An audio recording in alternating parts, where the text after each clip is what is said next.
Welcome to Levant TV headlines. The Pentagon says Iraq's Air Force has gone after the Islamic State group for the first time using F-16 fighter planes bought from the US.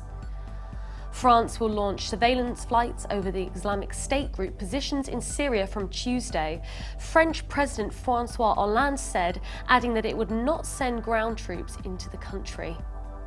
Egyptian security officials say an army officer and a conscript have been killed and 5 soldiers injured when their armoured vehicle was hit by a roadside bomb in the restive northern part of Egypt's Sinai Peninsula.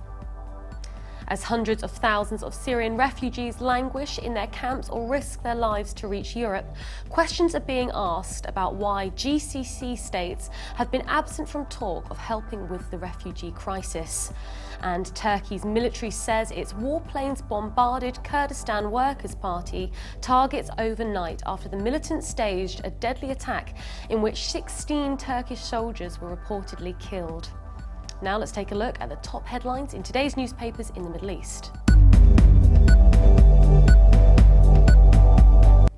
Starting with the UAE, the Khaleej Times leads reporting that a strong blast rocked the Yemeni capital on Sunday after the Saudi-led coalition vowed to press its air war following a rebel missile strike that killed 60 Gulf soldiers.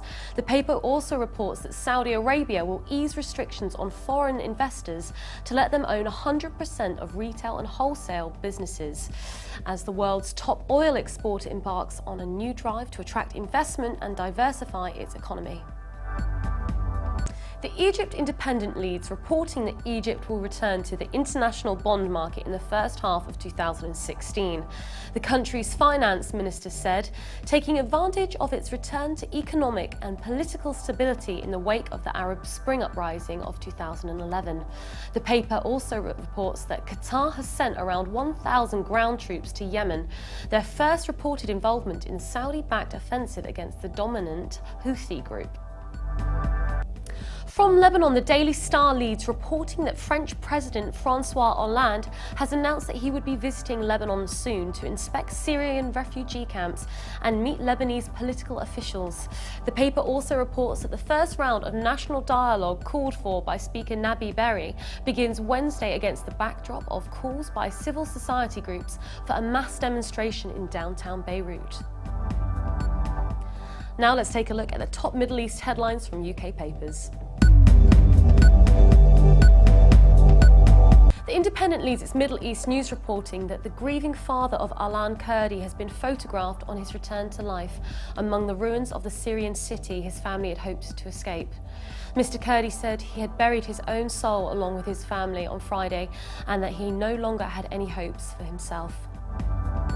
The Guardian leads its Middle East news reporting that the mother of Palestinian toddler Ali Saad Dawabshe, who was killed when suspected Jewish extremists firebombed his house, has died from injuries sustained in the attack. Riham Dawabshe's death comes after 18-month-old Ali died on the day of the attack and his father Saad 8 days later. Ali's 4-year-old brother Ahmed is still in hospital. The Telegraph reports that Gulf state jets pounded the Yemen capital on Sunday in an escalation of their airstrike campaign that was seen as a retaliation for the massacre of dozens of Emirati troops last week. Residents said that the airstrikes had targeted buildings in Sana'a previously seized by the Houthi and used as headquarters, including the Saudi and Emirati embassies.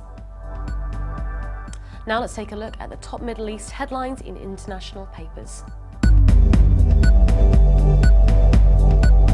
From Germany, the Deutsche Welle reports that thousands rallied on Sunday in Jerusalem to demand more funds for Christian schools, which they say receive a third of what the Israeli government allocates to the Jewish ones.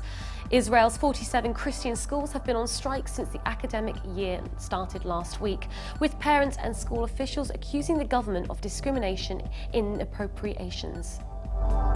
And the International New York Times reports that Prime Minister Benjamin Netanyahu has rejected calls from the opposition politicians for Israel to accept refugees from Syria, saying that Israel was a very small country that lacks demographic and geographic depth.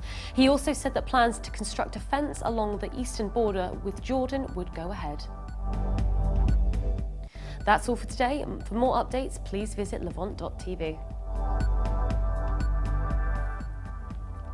Thanks for watching. Be sure to join us again tomorrow. Bye for now.